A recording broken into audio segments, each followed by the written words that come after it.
రాష్ట్ర వ్యాప్తంగా గత కొన్ని రోజుల నుంచి పిఠాపురం మారుమోగుతుంది. ఎందుకంటే జనసేన అధినేత పవన్ కళ్యాణ్ పిఠాపురం నుంచే పోటీ చేస్తారని ప్రచారం జోరందుకోవడంతో మొత్తం పిఠాపురంలో జన సైనికులు కావచ్చు మొత్తం అంతా కూడా ఆనందం వ్యక్తం చేస్తున్నారు. ప్రస్తుతం కాకినాడ జిల్లా ఈ పిఠాపురంలో అయితే ఈరోజు ప్రత్యేక పూజలు చేస్తున్నారు. శ్రీపాద వల్లభుడి సాక్షిగా ఈ రోజైతే 108 కొబ్బరికాయలు కొట్టి జనసేన అధినేత పవన్ కళ్యాణ్ ఇక్కడి నుంచే పోటీ చేయాలి, పిఠాపురం మారాలంటే పవన్ రావాలంటూ వీళ్ళంతా కూడా పూజలు చేస్తున్నట్టు పరిస్థితి. ప్రస్తుతం డాక్టర్ పిల్లా శ్రీధర్ నాయకులు ఉన్నారు. మన విషయంలో ఇది తెలుసుకునే ప్రయత్నం చేద్దాం. సార్ చెప్పండి, ఏంటి పవన్ రావాలి, పవన్ మారాలని చెప్పేసి గతంలో మీరు స్లోగన్లు ఇచ్చారు. ఇప్పుడు ప్రస్తుతం పిఠాపురంలోనే పోటీ చేయాలంటూ ఇప్పుడు ఈరోజు ప్రత్యేక పూజ చేశారు. ఏ విధంగా మొత్తం చేస్తున్నారు?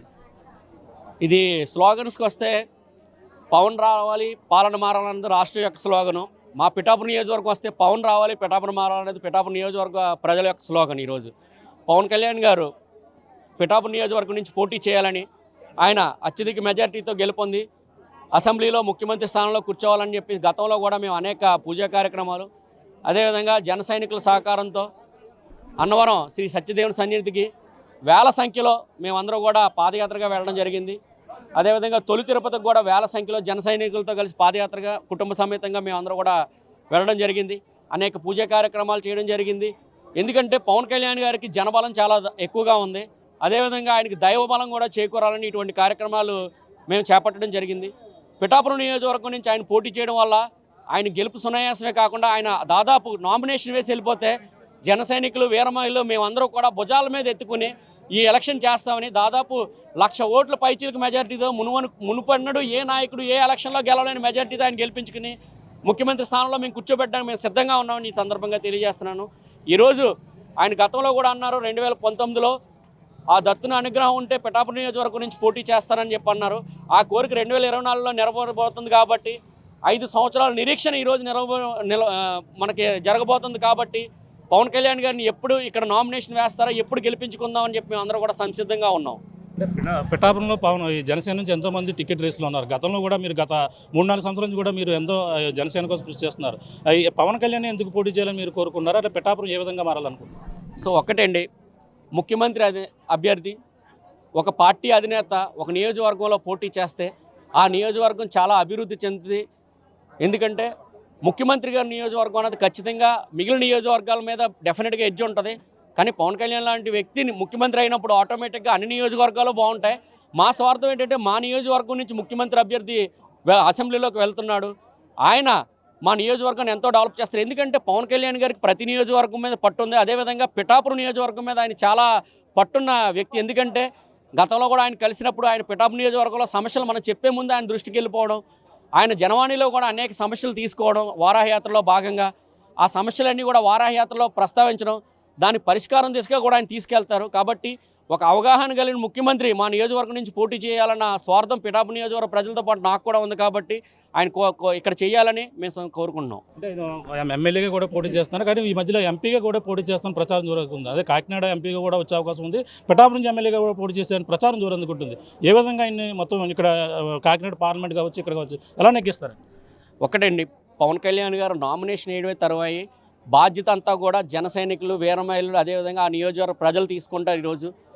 ఎందుకంటే పార్టీ రోజు రోజుకి బలం పుంజుకుంటుంది. పవన్ కళ్యాణ్ గారు నామినేషన్ వేస్తే చాలు మేమంతా కూడా ముందుకెళ్ళి ఆ పార్టీని గెలిపించుకునే విధంగా మేము వెళ్తాము. ఆయన పోటీ చేయడమే తరువాయి గెలవడం అన్నది ఇంకా అది సునాయాసంగా జరిగిపోతుంది. అది పిఠాపురం నియోజకవర్గం ఏంటి, ఏ నియోజకవర్గంలోనే జరుగుతుంది. అదేవిధంగా కాకినాడ ఎంపీ ఏంటి, ఏ ఎంపీ కాన్స్టిట్యున్సీలోనే జరుగుతుంది. ఆయన పోటీ చేస్తే ఆ నియోజకవర్గంతో పాటు ఆ చుట్టుపక్కల ఉన్న నియోజకవర్గాల్లో కూడా అద్భుత మెజార్టీతో మిగిలిన అభ్యర్థులు కూడా జనసేన, తెలుగుదేశం ఉమ్మడి అభ్యర్థులు గెలవడం అయితే పక్కా జరుగుతుంది. అంటే ప్రధానంగా చూసుకుంటే ఇప్పుడు వైసీపీ పవన్ కళ్యాణ్ ఎక్కడ పోటీ చేసినా ఓడించి తీరుతామంటున్నారు. గతంలో భీమవరం కావచ్చు, గాజువాక కావచ్చు, ఇవన్నీ కూడా అక్కడ ఓడిపోయిన పరిస్థితి. ఒక్కొక్క ఎమ్మెల్యే మాత్రం పరిమితం వారు. ఇప్పుడు ఏ విధంగా ఇదవుతారు, వైసీపీని ఏ విధంగా ఢీ కొడతారు? కరెక్ట్ అండి. 2019లో వాళ్ళు ఏదో చూసుకున్నారు కదా అని చెప్పి 2024లో వాళ్ళు పప్పులేమి ఇక్కడ ఉడగో. ప్రత్యేకంగా వాళ్ళని ఓడించక్కరొద్దు. పవన్ కళ్యాణ్ గారి దగ్గర ఎదురుగా ఏ ప్రత్యర్థి పోటీ చేసినా అతని డిపాజిట్లు కూడా తక్కువని ఈ సందర్భంగా తెలియజేస్తున్నాను. అదేవిధంగా ఆయన పోటీ చేస్తే ఎవరో ఎన్ని ప్రయత్నాలు చేసినా సరే ఈరోజు ఆయన ప్రజల్లో చాలా బలంగా ఉన్నాడు. మేము చేసే పూజా కార్యక్రమాల వల్ల ఆయన దైవబలం కూడా చేకూరుతుంది. సో మంచివాడికి మరింత మంచి జరుగుతుంది. ఇక్కడున్న మంచివాడు ఎవరంటే మాకు పవన్ కళ్యాణ్ గారు. ఖచ్చితంగా ఆయన గెలవడం అన్నది పక్కా, అసలు అందులో ఆలోచించే పరిస్థితి లేదు. అయితే మేము కేవలం ఎందుకోసం ఇంకెక్కువ కష్టపడతామంటే మెజారిటీ దిశగా మేము ముందుకెళ్తాం. అత్యధిక మెజారిటీ తీసుకురావడానికి మేము అందరూ కూడా ప్రయత్నం చేస్తాం. అంతే తప్పితే మిగిలిన వాళ్ళకి ఖచ్చితంగా డిపాజిట్లు కూడా రావండి ప్రత్యర్థులకి. అది మాత్రం వైసీపీ వాళ్ళు గుర్తుపెట్టుకోవాలా. మేము ఇచ్చే సలహా ఏంటంటే మా గెలుపు కోసం మీరేమీ కంగారు పడకండి. మీరు కంగారు పడాల్సింది ఏంటంటే కనీసం మర్యాదపూర్వకంగా మీరు కొంచెం డిపాజిట్లన్నా తెచ్చుకునే విధంగా మీరు అభ్యర్థులు నిలబెట్టుకోమని చెప్తున్నాం. చూస్తున్నాం ఇది పరిస్థితి. ప్రధానంగా పిఠాపురం నుంచి పవన్ కళ్యాణ్ పోటీ చేస్తే మాత్రం భారీ మెజార్టీతో గెలిపిస్తామన్నారు. అలాగే గతంలో 2019లో శ్రీపాద వల్లభన్ సాక్షిగా ఆయన ఆశీస్సులు ఉంటే పిఠాపురం నుంచే పోటీ చేస్తారు. కానీ కొన్ని అనివార్య కారణాల వల్ల భీమవరం కావచ్చు, గాజువాకలో పోటీ చేశారు. పోటీ చేయడంతో ప్రధానంగా మళ్ళీ ఇప్పుడు అంతా 2024లో పిఠాపురం నుంచి అయితే పవన్ కళ్యాణ్ పోటీ చేస్తారంటూ ప్రచారం అయితే జోరందుకుంది. ఈ నేపథ్యంలో ఇక్కడ ఉన్నటువంటి జన సైనికులు ఈరోజు శ్రీపాద వల్లభన్ గుడిలో దర్శించుకుని ప్రత్యేక పూజలు నిర్వహించి 108 కొబ్బరికాయలు కొట్టి ఇక్కడంతా కూడా పూజలు నిర్వహిస్తున్నారు. పవన్ కళ్యాణ్ వస్తే భారీ మెజార్టీతో ఇక్కడ పవన్ కళ్యాణ్ గెలిపించుకుంటాం. అలాగే వైసీపీ ఏదైతే చేసిందో దాన్ని అంతా కూడా తిప్పికొట్టేందుకు మేమంతా జన సైనికులు సిద్ధంగా ఉన్నారు. అలాగే పిల్లా శ్రీధర్ ఆధ్వర్యంలో ఈరోజు భారీ కార్యక్రమం అయితే ఇక్కడ చేపట్టిన పరిస్థితి ప్రధానంగా ఉందని చెప్పాలి. ఇది కూడా ఉన్న తాజా పరిస్థితి. ఇక మేము రాముతో ప్రకాష్, RTV పిఠాపురం నుంచి. మరిన్ని వీడియోస్ కోసం ఛానల్ ని సబ్స్క్రైబ్ చేయండి. లేటెస్ట్ అప్డేట్స్ కోసం వాట్సాప్ ఛానల్ ని ఫాలో చేయండి. అండ్ లింక్ డిస్క్రిప్షన్ లో ఉంది.